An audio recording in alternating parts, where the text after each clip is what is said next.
Salut à tous, dans cette nouvelle vidéo je vais vous parler des personnages présents dans une des scènes post-crédits des Gardiens de la Galaxie 2. Il s'agit des Ravageurs ou des Gardiens 3000 dans les comics.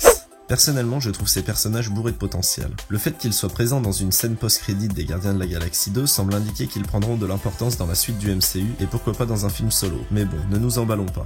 Tout d'abord, il est important de préciser que le MCU se passe dans l'univers qui répond au doux nom de Terre 199 999, un des univers parallèles du multivers Marvel. Depuis un certain temps, il semblerait que le multivers se fasse une place au sein du MCU, notamment avec le rachat de la Fox par Disney, le monde quantique d'Ant-Man ou encore le film Doctor Strange. Nous pourrions donc ne plus nous cantonner à la Terre 199 999. Quant aux Ravageurs dans les comics, ils sont présents dans l'univers appelé Terre 691. Ils sont les gardiens de la galaxie de cette réalité et se font appeler les Gardiens 3000 ou les Gardiens du 31e siècle. Dans le MCU, c'est bien dans l'univers Terre 199 999 qu'ils ont été adaptés, à moins qu'il s'agisse d'un nouveau signe de l'arrivée des voyages dans le temps et des univers parallèles. Alors avant toute chose, je précise que les informations recueillies sur ces personnages viennent des comics et donc de la Terre 691, donc rien ne nous assure que leur histoire sera la même dans le MCU. Pour commencer, parlons de Stakkar, incarné par Sylvester Stallone. Dans le MCU, il semble être le haut dirigeant des Ravageurs. Dans les comics, il est Starhawks, en fusionnant avec Aleta. Nous reviendrons sur elle dans quelques instants. Stakkar est né sur la planète Arcturus et détient ses pouvoirs du dieu oiseau. Il rencontrera le reste de son équipe lors de l'invasion du système solaire par une race extraterrestre, les Badoons. Dans les comics, Aleta est la sœur adoptive de Stakkar et fut même sa femme avec qui il eut 3 enfants. Également née sur Arcturus, elle a suivi Stakkar depuis leur plus jeune âge dans l'exploration de l'univers. Dans l'univers Terre 691, Mainframe est le système d'exploitation d'une planète entière décrit comme étant l'évolution de Vision. Dans le MCU, sa voix originale n'est autre que celle de Miley Cyrus.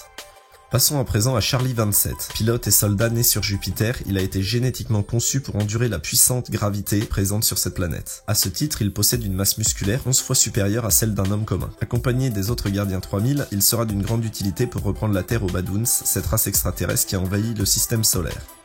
Scientifique, combattant et technicien, Martinex est né sur la colonie terrienne de Pluton. Tout comme Charlie 27, il a été génétiquement conçu pour résister aux conditions extrêmes des planètes colonisées, d'où son apparence en cristal. Au 22e siècle, Doctor Strange trouve Krugar sur la planète Lemista. Il deviendra l'apprenti de Strange et lui succédera même en tant que sorcier suprême. Il affrontera d'ailleurs Dormammu, l'ennemi de Doctor Strange. Krugar est facilement reconnaissable grâce à son apparence vermiforme. De plus, il serait doté d'une grande intelligence. Personnellement, c'est mon personnage préféré au sein de cette équipe avec Martinex que je trouve aussi bien stylé. Donnez-moi votre avis dans les commentaires. Ces personnages n'auront sûrement pas la même histoire au sein du MCU que dans les comics puisque l'univers n'est pas le même. Je trouve qu'il s'agit de protagonistes particulièrement intéressants qui mériteraient une grande place au sein du MCU et pourquoi pas leur propre film.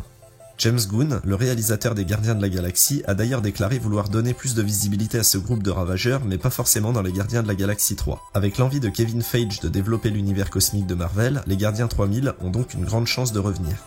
De plus, le fait qu'ils nous ont été teasés dans la scène post-crédit des Gardiens de la Galaxie 2 semble indiquer qu'ils occuperont forcément une importance dans l'intrigue des prochains films, et ce n'est pas pour me déplaire. Petite information pour finir, James Gunn a annoncé qu'il serait présent pour planter les graines qui mèneront aux 10 prochaines années. Au vu de sa maîtrise de l'univers cosmique, qu'il nous a prouvé avec les 2 volumes des Gardiens de la Galaxie, c'est une bonne nouvelle d'apprendre qu'il va jouer un rôle important dans le choix des personnages pour les prochaines décennies au sein du MCU. Si la vidéo vous a plu, n'hésitez pas à vous abonner, partager et laisser un petit pouce bleu. Ça ne coûte rien et ça m'aiderait beaucoup. Merci à tous et à très vite pour une prochaine vidéo.